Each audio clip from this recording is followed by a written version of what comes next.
করবা। আয় মালিক আল্লাহ, আমি দীর্ঘ একটা মাস আপনার হুকুম পালন করেছি, রমজানের রোজা রেখেছি, আমি দান সৎকার আমল করেছি, রাতের বেলা তারাবির নামাজ আদায় করেছি। ও দয়ার মালিক,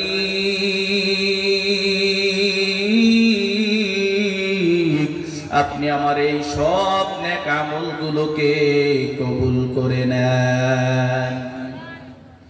শুধু ঈদের দিন দোয়া করবা না, বরং ঈদ সহ আরো আগামী 7টা মাস তুমি আল্লাহর দরবারে এই দোয়া করবা। তোমার রমজানে যেইভাবে দিল মন নরম ছিল, ইবাদতমুখী ছিল, রব মালিক আল্লাহ তাআলা যেন আগামী একটা বছর তোমার দিল মন ইবাদতমুখী করে দেয়। ভাইরা আমার, এই মাদ্রাসা, অন্যান্য মাদ্রাসা, এই মাদ্রাসা সহ অন্যান্য মাদ্রাসা, অন্যান্য যে কোনো প্রতিষ্ঠান, বিশেষ করে এলাকাবাসীরা এই মাদ্রাসার প্রতি খেয়াল রাখবেন, দান সদকার আমল করবেন। কারণ দান সদকা এমন একটা আমল, নবী আমার বলেন, আস-সাদকাতু তারাদ্দুল বালা, দান সদকা করলে বালা মুসিবত আল্লাহ দূর করে দেয়। দান করলে, সদকা দিলে আল্লাহ তাআলা তোমার আমার বালা মুসিবত গুলো দূর করবেন। বুকে হাত দিয়ে বলেন,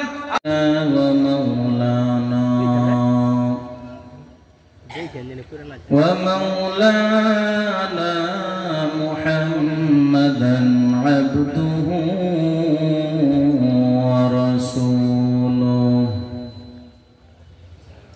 সাল্লাল্লাহু তাআলা আলাইহি ওয়া আলা আলিহি ওয়া আসহাবিহি ওয়া বারাকা ওয়া সাল্লাম ওয়া বারাকা ওয়া সাল্লামা তাসলিমান কাসীরান কাসীরা।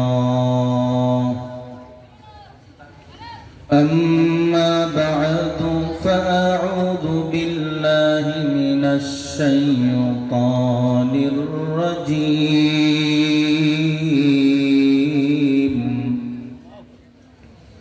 بسم الله الرحمن الرحيم. وما خلقت الجن والإنس إلا ليعبدون.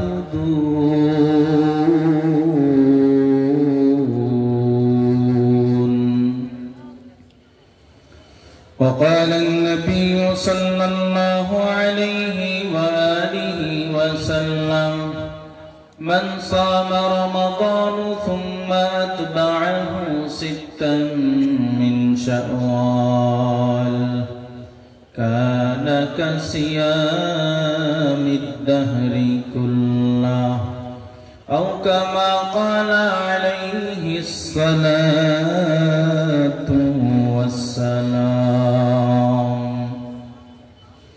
اللهم صل على محمد النبي الأمي الكريم وعلى آله وأصحابه أجمعين. سبحانك لا علم لنا إلا ما علمتنا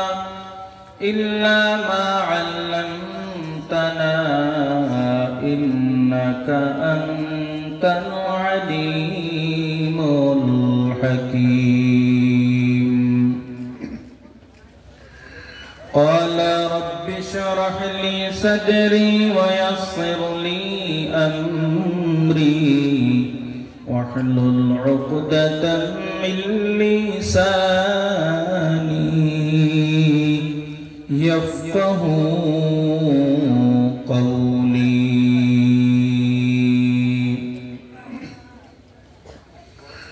सूरज ने दिया अपनी शुआओं को पैगाम, सूरज ने दिया अपनी शुआओं को पैगाम। दुनिया है अजब चीज, कभी सुबह कभी शाम। दुनिया है अजब चीज, कभी सबह कभी शाम। दुनिया हूँ मैं दुनिया का तलफगार नहीं हो, दुनिया हूँ मैं दुनिया का तलफगार नहीं हो। बाजार से गुजर हो खरीदार नहीं हो, बाजार से गुजर हो खरीदार नहीं हो।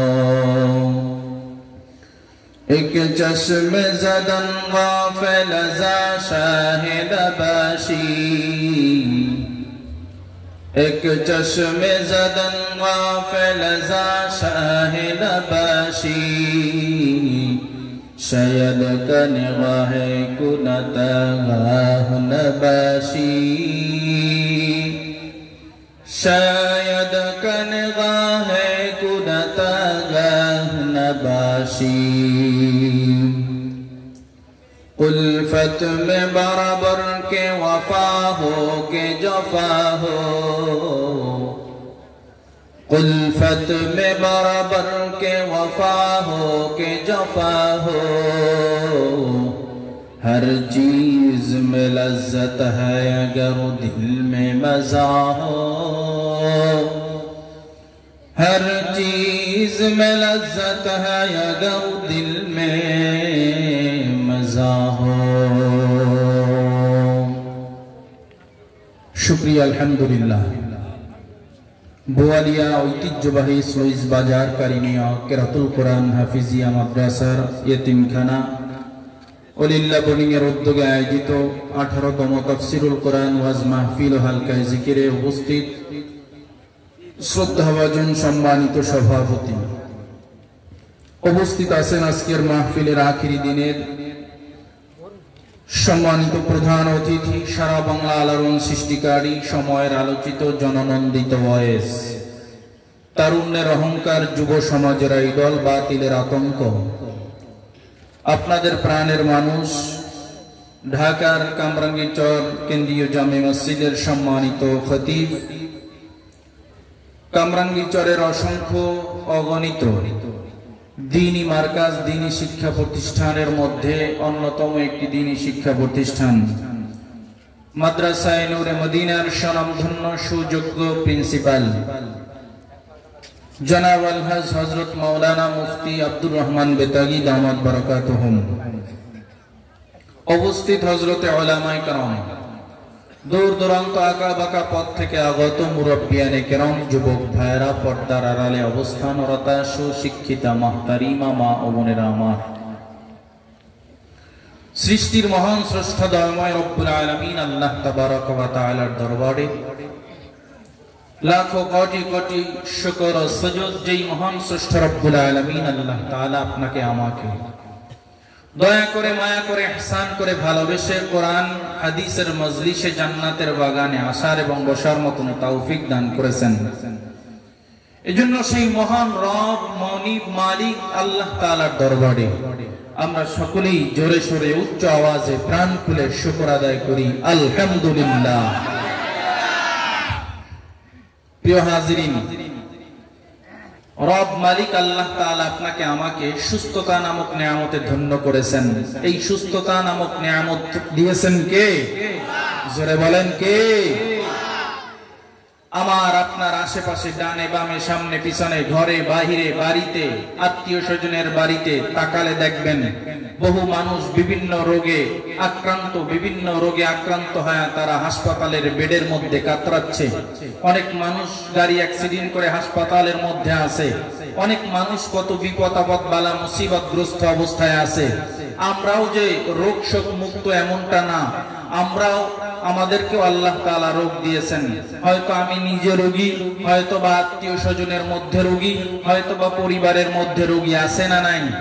এর মধ্যেও মহান রব্বে কারীম, মনিব, মালিক আল্লাহ তাআলা যে আপনাকে আমাকে সুস্থতা নামক নিয়ামতে ধন্য করে এই কোরআনের বাগানে, হাদিসের মজলিসে, জান্নাতের বাগানে আসার মতন তৌফিক দান করলেন, এই নিয়ামতের শুকরিয়া আদায়ের জন্য আরো একবার প্রাণ খুলে বলি আলহামদুলিল্লাহ। প্রিয় হাজিরিন, সুস্থতা রব মালিক আল্লাহ তাআলার যে কত বড় নিয়ামত। যে ব্যক্তি অসুস্থ তার কাছে তুমি জিজ্ঞাসা করো, কথা বলেন ঠিক কিনা? আর একটু তুমি যদি বুঝতে চাও, বরিশাল চলে যাও, শেরি বাংলা মেডিকেলে চলে যাও, দেখবা কত মানুষ পঙ্গু। ইউনিটে তুমি যদি যাও, দেখবা কত মানুষ আহারে পায়ের মধ্যে ইট ঝুলায়া, খাটের নিচে এভাবে ঝুলায়া রাখছে, কত মানুষকে রড বেঁধে ফ্যানের উপরে ঝুলায়া রাখছে, কত মানুষের হাতকে বিভিন্ন ভাবে নাট বল্টু দিয়া জয়েন করতেছে, কত মানুষ কত বিপদগ্রস্ত অবস্থায় আছে। এ ভাই, এ বন্ধু, এই গলাচিপা এলাকার মুসলমান, বোয়ালিয়া এলাকার মুসলমান, মাইকের আওয়াজ যাদের কানে চলে যায়, একটু পরেই আমাদের আজকের কাঙ্ক্ষিত মেহমান মুহতারাম বেতাগী হুজুর বয়ান পেশ করবেন। সুতরাং ভাই, হাতে পায়ে ধরে অনুরোধ করব, দোকানপাটে আর থাইকেন না। অনেক ঘোরাফেরা হয়েছে, সবাই আমরা ময়দানে চলে আসি। আমার আলোচনা বেশি লম্বা হবে না, খুবই সংক্ষেপ আলোচনা হবে। হুজুর বিশ্রাম নিতেছিলেন, এখন একটু অজু করেই তিনি অল্প সময়ের মধ্যেই চলে আসবেন, এজন্য ঘোরাফেরার কোনো সুযোগ নাই। ভাইরা আমার, খুতবার শুরুতে যে আয়াতে কারিমা তেলাওয়াত করেছি, রব মালিক আল্লাহ তাআলা বলেন, আমি জিন এবং ইনসানকে আমার ইবাদত করার জন্য পাঠাইছি। কি করার জন্য? জোরে বলেন, কি করার জন্য? ইবাদত করার জন্য পাঠাইছেন। তবে একজন মুমিন ঈমান গ্রহণ করার পর মুমিনের প্রত্যেকটা কাজ হবে ইবাদত। মুমিনের প্রত্যেকটা কাজের মধ্যে থাকবেন এক, যেহেতু রব মালিক আল্লাহ তাআলা ইবাদত করার জন্য পাঠিয়েছেন, অন্য কোনো কাজকর্ম করার জন্য না, দুনিয়ায় ব্যবসা বাণিজ্য করার জন্য না, কৃষি কাজ করার জন্য না, চাকরি করার জন্য না, বিবাহ শাদী করার জন্য না, অন্য কোনো কাজকর্ম করার জন্য মালিক আল্লাহ আপনাকে আমাকে পাঠায় নাই, একমাত্র পাঠিয়েছে ইবাদত করার জন্য। ঈমানদার মুমিন ঈমান গ্রহণ করার পর ইবাদত, তার প্রত্যেকটা কাজকর্ম হবে কখন? যখন তিনি তার প্রত্যেকটা কদম, প্রত্যেকটা সেকেন্ড, প্রত্যেকটা মুহূর্ত আমার নবী, আপনার আমার পয়গম্বর জনাবে মুহাম্মদুর রাসূলুল্লাহ সাল্লাল্লাহু আলাইহি ওয়াসাল্লামের আদর্শ এবং তরিকা অনুযায়ী যখন কাজকর্মগুলো করবে, সব কাজকর্মগুলো হবে ইবাদত। জোরে বলেন সুবহানাল্লাহ। ভাইরা আমার, আপনি নামাজ পড়লেন, ফজর, যোহর, আসর, মাগরিব, এশা 5 ওয়াক্ত নামাজ নিয়মিত পড়েন, তাহাজ্জুদেরও আমল করেন, ইশরাক নামাজ পড়েন, আওয়াবিন পড়েন, চাষ করেন, যত নফল ইবাদত আছে সব করেন, কিন্তু আমার নবীর তরিকা অনুযায়ী হয় না। বলুন তো, এই নামাজ পড়লে আপনার আমলনামার মধ্যে কি সব জমা হবে? হ্যাঁ, আপনি রমজানের 30টা রোজা রেখেছেন, 1 মাস রোজা রেখেছেন কষ্ট করে, কিন্তু আমার নবীর তরিকা অনুযায়ী হয় নাই, সওয়াব পাবেন? হ্যাঁ, আপনি সালাম দিবেন এক ব্যক্তিকে, নবীর তরিকা অনুযায়ী হয় নাই, তাহলে কি আপনার আমলনামার মধ্যে সওয়াব জমা হবে? জোরে বলেন। পক্ষান্তরে মুহাদ্দিস মুফাসসিরিন ইকরামগণ বলেন, এ মুমিন, তুমি ঈমান গ্রহণ করার পরে আমার নবীর তরিকা অনুযায়ী তুমি প্রস্রাব করতে বসছো, পায়খানা করার জন্য পায়খানার মধ্যে প্রবেশ করছো, তোমার এই সময়টাও বেহুদা যাবে না, বরং এই সময়টাও রব মালিক আল্লাহ তাআলা ইবাদতে পরিণত করে দিবেন। জোরে কোন সুবহানাল্লাহ। তাহলে কি বুঝলেন? আপনি ব্যবসা করবেন, ব্যবসা করার জন্য আল্লাহ পাঠায় নাই, তবে আপনি ব্যবসা করবেন, ব্যবসাটা যদি আমার নবীর তরিকা অনুযায়ী হয়, ওই ব্যবসা করাটাও আপনার জন্য হবে ইবাদত। জোরে কোন সুবহানাল্লাহ। ভাইরা আমার, আপনি বিবাহ শাদী করবেন, ছেলে মেয়েকে বিবাহ করাবেন, বিবাহ দিবেন, সব যদি আমার নবীর তরিকা অনুযায়ী হয়, ওই বিবাহ করানোটাও হবে ইবাদত। যদি আপনার টয়লেট করা, প্রস্রাব করা আমার মালিক আল্লাহর পাঠানো পয়গম্বর জনাবে মুহাম্মদুর রাসূলুল্লাহ সাল্লাল্লাহু আলাইহি ওয়াসাল্লামের আদর্শ অনুযায়ী হয়, ওই টয়লেট করতে গিয়া যেই সময় ব্যয় হয়েছে, পায়খানা করতে গিয়া, প্রস্রাব করতে গিয়া যেই সময়টা ব্যয় হয়েছে, ওটাও ইবাদতের মধ্যে গণ্য হয়ে যাবে। ভাইরা আমার, আমরা এই দীর্ঘ 1 মাস মালিক আল্লাহ তাআলার হুকুম পালন করেছি, রমজানের রোজা রেখেছি, রমজানের রোজা রাখার পর আবার আমরা ঈদুল ফিতরের আনন্দ উল্লাস করলাম, ঈদের আনন্দ ফুর্তি করলাম, ঈদগাহে গিয়ে নামাজ আদায় করলাম, মুসাফা মুআনাকা করলাম, কত সুন্দর আনন্দ ফুর্তি করলাম। মালিক আল্লাহ তাআলা এই ঈদ মুসলমানের জন্য একটা শ্রেষ্ঠ নিয়ামত দিয়েছেন। মুসলমানের সব থেকে বড় উৎসব হলো ঈদুল ফিতর। এই ঈদুল ফিতরের দিনে কারা আনন্দ করবে, কারা ফুর্তি করবে, কাদের মনের মধ্যে আনন্দ থাকবে? মুসাফির।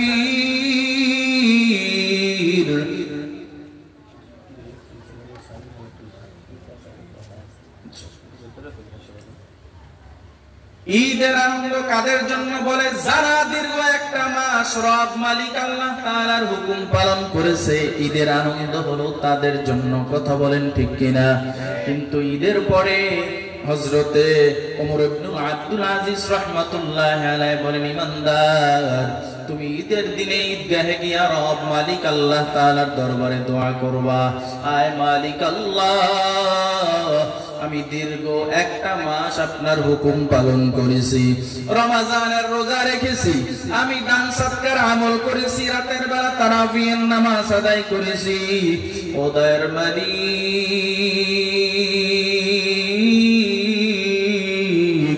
আপনি আমার এই সব নেক আমলগুলোকে কবুল করে নেন। শুধু ঈদের দিন দোয়া করবা না, বরং ঈদ সহ আরো আগামী 7টা মাস তুমি আল্লাহর দরবারে এই দোয়া করবা। তোমার রমজানে যেইভাবে দিল মন নরম ছিল, ইবাদতমুখী ছিল, রব মালিক আল্লাহ তাআলা যেন আগামী একটা বছর তোমার দিল মন ইবাদতমুখী করে দেয়। ভাইরা আমার, এই মাদ্রাসা, অন্যান্য মাদ্রাসা, এই মাদ্রাসা সহ অন্যান্য মাদ্রাসা, অন্যান্য যে কোনো প্রতিষ্ঠান, বিশেষ করে এলাকাবাসীরা এই মাদ্রাসার প্রতি খেয়াল রাখবেন, দান সদকার আমল করবেন। কারণ দান সদকা এমন একটা আমল, নবী আমার বলেন, আস-সাদকাতু তারাদ্দুল বালা, দান সদকা করলে বালা মুসিবত আল্লাহ দূর করে দেয়। দান করলে, সদকা দিলে আল্লাহ তাআলা তোমার আমার বালা মুসিবত গুলো দূর করবেন। বুকে হাত দিয়ে বলেন, আপনার জীবনে এমন কোন কি ঘটনা ঘটে নাই রব মালিক আল্লাহ তাআলা অল্পের জন্য আপনাকে মস্ত বড় বিপদ থেকে হেফাজত করছেন? হয় নাই? অল্পের জন্য রব মালিক আল্লাহ অনেক মস্ত বড় বিপদ থেকে হেফাজত করছেন। মুহাদ্দিস মুফাসসিরিন ইকরামগণ বলেন, এটার কারণ কি জানো?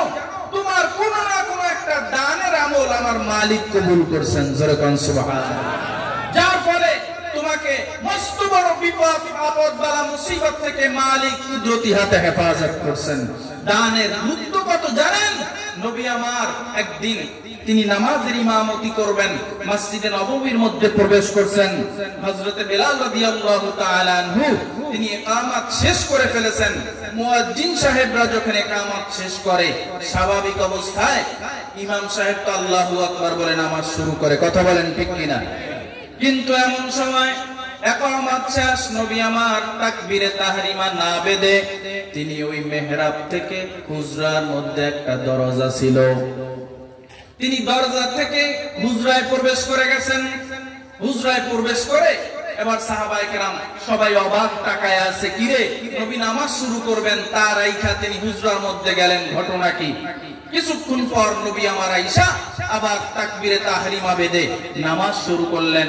নামাজ শুরু করার পর আসসালামু আলাইকুম বলে নামাজ শেষ করার পর সাহাবায়ে কেরামের মধ্য থেকে একজন সাহাবী দাঁড়ায়া বলে, ইয়া রাসূলুল্লাহ, ইয়া হাবিবাল্লাহ, আমার জানবার মনে চায় আপনি কেন এভাবে আমাদেরকে দাঁড়া করা রাইখা হুজরার মধ্যে চলে গেলেন? নবী আমার বলেন, সাহাবায়ে কেরাম শোনো, আমি কেন গেছি এটা তোমার সবার জানার দরকার। আমি নামাজে আসার পূর্বে একটা স্বর্ণ মুদ্রা আমাকে একজনে দান করে গেছে।